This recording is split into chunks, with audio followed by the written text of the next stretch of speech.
Okay, so start tayo with the first exercise, side lunge. Workout of the day number 4, side lunge, okay? So from here, as always, start with the proper posture, okay? So from here, step to the side, tapos diretso yung leg.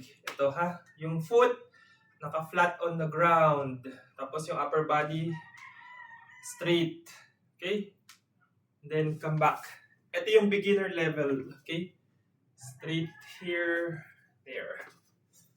Yan, okay? Side lunge lang. One side, tapos 15 seconds, tapos other side 15 seconds. And then, check nyo yung side view. So, from pag-step dito, yan. Okay? Yung back straight, yung buttocks, backwards a bit, tapos yung mukha, diretso. Tapos stand up straight. Ganun lang. Down. Okay? And up. Don't forget yung paa ha, naka-flat doon yung floor, sa floor. Ito straight.